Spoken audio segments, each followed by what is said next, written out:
This thing is big. This thing is big. This thing is big. This thing is big. All right. Well, welcome to the very first of its kind. This is Play Lotto Moments, and we're in the studios live on at Diamond Trust Play Lotto Studios. And to knock and start this off, this series of interviews, I have a very special and exciting guest, a young man that has just kind of broken through, I would say, in the last maybe 4 years, and he's just going places. And ladies and gentlemen, in the studio with me is a TPF winner many years ago, Alpha, the man himself. How you doing? I'm doing well. How are you doing? Good. It's good to have you here. Thank you very much. How are you doing? I'm excited to have you here. I'm excited too. I'm loving the place. I'm loving everything that's around here. Yeah. Now let's talk music, and let's say the history of the genesis. So you start off, you do the auditions for Tasker Project Femme. Yes. And you go through. And I went through. Actually, the story started in my room, and it was one morning, and I didn't have a job. I had just finished my high school, and I had a bunch of like CVs and copy of the IDs and all those things. And one morning, I was just wondering what's next for my life, and then I hear a call from one of my friends. It's like, there's this company trying to promote our young artists, and please come here. They're doing auditions. I'm like, what kind of jobs is that? I mean, it's like, just come. So I woke up. I didn't even have a coin in my pocket. Yeah.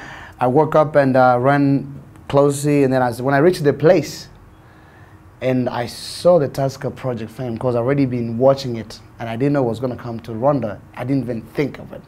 When I saw it, I think I just felt victory from that day. And I'm like, yes, this is all I've been wanting to participate in and all that. So I went and registered myself, and fortunately enough, I didn't have my ID. My ID was lost. So, but good enough, I had a copy. Photocopy. The photocopy of the ID. So I presented it, and they accepted it, and I took it from there. Yeah. And I remember I did like Dube song, Remember Me. And the lady who was in the No, wait. In Uganda, if you say Lucky Dube, give us a one-line a cappella, so that way it rings home. Daddy, wherever you are, remember me. In whatever you do, I love you. Wandering up and down the street of Soweto, no place to call my home. I've tried to find you many years ago, but the woman you married to was not good at all. yeah. That's okay. That's a true artist, musician. When you put somebody on a spot and they can deliver, that's a true artist. Anyway, continue with that story. Yeah. So actually, because I've been in the church all my life. Yeah.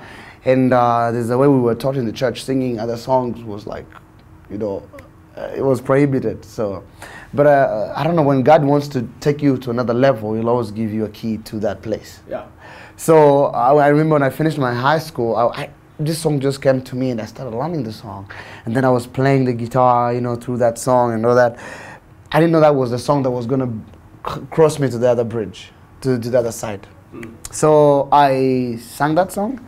And I remember there's a lady called Heidi. She's from South Africa.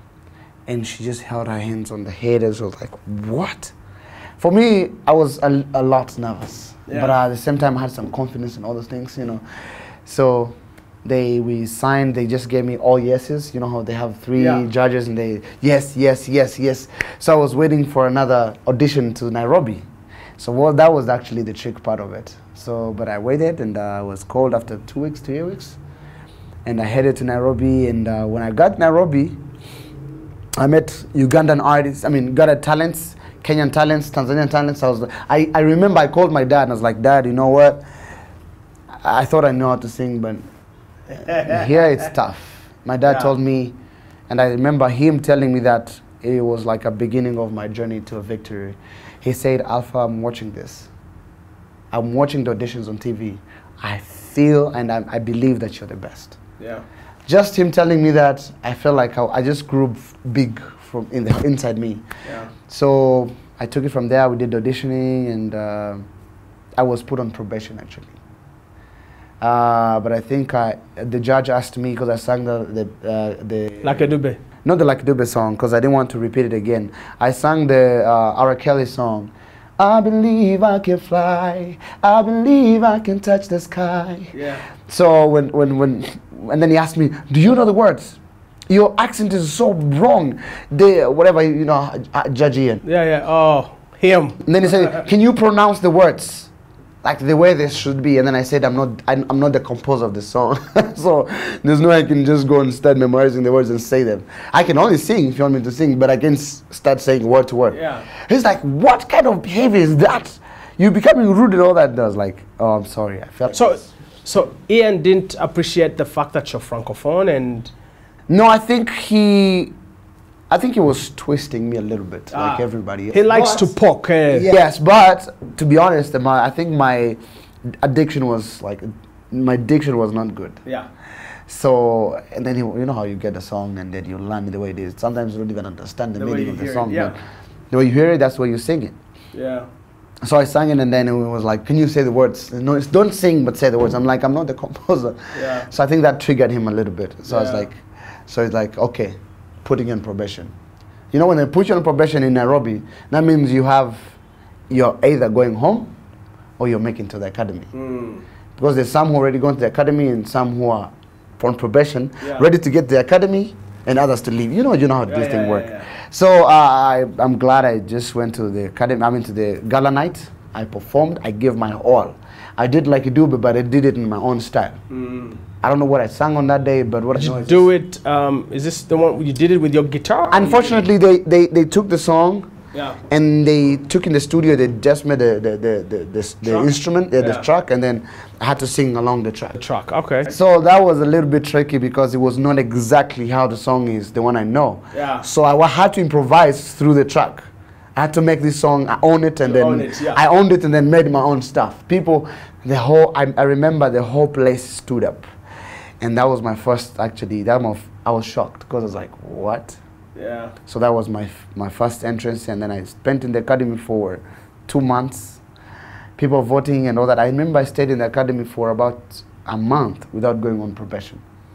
And then I went on probation, first probation, second probation, and that was it. Actually, I went on probation twice. You know, whereby you go on probation, people vote for you, Yeah. you go to meet and greet and all that. And So, through all of this, yes, somewhere in the back of your mind, do you see yourself winning and taking this, or is there that the fear of I'm not as good as these guys? Maybe they're more experienced. Now, when you're there, it's kind of like brainwashing or something, because you all feel like all of you good. Yeah. That's one. Two, I mean, we were all there talented, and we were all like there looking forward to make it in life, looking forward to win. So if I said of course, obviously I wanted to win, but there's one prayer that I did. I always woke up in the morning and play the keyboard, the notes that I knew, and started singing for God and worshiping and praying. But one of my prayers that I had, I was like, I want to be a blessing to East Africans. Of course, I wanted to win, but I opened the chances to everybody, including me. But I was like, God, you see, once I get out there, I might win or might not. But if I don't, let me a blessing. Let all the channels open. Let me be able to perform. Let me get embraced by the society, not because of a moment. So, but unfortunately, fortunately enough, Yeah. I got it, and I'm thankful to everybody, all East Africans, and all the media, Ugandans. I always thank, because I can't stop thinking, because right now I'm where I am, I'm who I am today, because of these people. Yeah. Anybody's watching, whoever it is, might be their father, it might be their uncle. It might be So Alpha, you're saying yeah. you are where you're at, and you're going to share with us where you're at right now. Yeah. But all of these things happened because of Tasker Project Fame. Yes. Through Tasker Project Fame, God made me there. Yes. Now, and I know a little bit of the history, Tasker Project Fame, and of all the artists that have won, you're probably the one that's kind of like really gone out there and done it. Yes. I mean, from all the other artists, many of them, like for Esther, I know Esther Nabasa, the Ugandan, Yes, who yes. probably first one. Yeah. I know for her, she's not very keen. It's not like she can't do it, but she's not very keen She's on the into music. other stuff. Yeah, she's she's doing other things and she can write music. Yeah. But other guys that have come, they've not really pursued this. But Yes. is it for you when you want it? Yeah. Is it something that pushed you in a direction that you already had a desire for, Yeah. or is it something that just happened along the way? Now, that's a very good question for me because it's very easy for me to answer. I remember when I finished my high school, Yeah. the day I came home after doing the exams and all those things, I remember sitting with my dad and it was like, Dad, I used to do maths and physics. Yeah. That was my major in school. But when I finished my high school, I didn't like it. I didn't feel like I was doing it to impress my parents and my father. I mean, that's all I wanted to do. But I wanted to do music all the time. So I told my dad, I was like, sorry, you might not like it, but I'm going for music. He was shocked. I was like, what? What kind of music do you want to do that will make you, I mean, will put food on plate? I'm like, Dad, I mean, we're all artists outside there, and we're all struggling. I'll struggle like everybody else, but at least do what I like. He's like, he gave me examples of names that I won't mention here, who and who is, and I was like, Dad, those ones did that. They didn't succeed. But I have a cousin that he knows, AY from Tanzania. He has made it. I didn't even want to go far and say Jay-Z and all those people. I'd be putting myself there. But I said, look at AY. And you didn't know me then, because then you could have also used my name. Exactly. Yeah. So I would have used you exactly. People have made it. People have made it in life. Yeah. So look at you. You've made it. You started from there. People, everybody speaks still until today, even though you do other stuff into media or whatever, but people still talk about Rucci, Limit X. You understand? So people have made it in music. I believe in music. Yeah. People love music. So when I won Tusker Project Fame, when I got in there, it was like my door opened. And So you walked into destiny. Destiny, where I wanted to be. So when I walked there, I was like, come what may, I'm going to stay there. Because my pain would be going back to where I was. And that would be of course, remember even the words I told my dad. I was like, I want to do music. Now remember, imagine if I went back. I would disappoint him. So I had to stay on my promise. And I wanted to prove him wrong that I can do it right. Wow. One critical thing, the takeout for me in that session was destiny. He walked into destiny. A friend of mine once told me that if you find that thing that you're passionate about, follow it, and then find people to pay you for your passion. Then you'll never hate your job. Now, to wrap this up, Alpha, just tell us, okay, Tusker Project Fame, you go and you win it, and then you walk into destiny. Yes. So tell us, from when you walked into destiny and where you're at right now in the music and what you're doing with your life, even outside music, what else is going on? Now, when I walked up Tusker Project, I had a lot of pressure, and that's when a lot of my other contestants who won fail. Yeah. They always fail from the beginning. It's not all the way, because you can't go all the way if you fail at the beginning. Now, here there's pressure. There's a lot of money that you didn't have in the first place. You didn't invest, you didn't count, you didn't save, you didn't all those things. Something came like that, and you're a millionaire. From zero to a millionaire. That's a lot of money that you can't even manage in your head. That's one. Two, fans are calling you. We voted for you. We did all that. Why not releasing? Let's say, assume you released the song. Yeah. And people didn't like it. That's a gone. Yeah. You're done. So for me, I was like, and then we have a contract we're given for the whole year. I didn't sign it. That's why I made it. Actually, that's why my choice was right on one side and wrong on the other side. Now, wrong on the other side because I had issues with the company, the organizers of Tusker Project Fame. Yeah. And on the other side, it made me free to choose what I wanted to choose or to be who I wanted to be. Now, if I signed the contract, that would bind me for a lot of things. I don't want to get into the contract, but it's binding. Yeah. Now that's where a lot of people, once they sign, maybe without reading, without consulting whatever lawyers and all those things, and come to a middle ground where you're all comfortable, people fail because they can't release songs. They can't. Okay, I'm not gonna get there. Yeah. So, and I said, I was able to release my own songs, pull out the voice people loved, and all those things. But sometimes there's a way you do a song and it doesn't become a hit.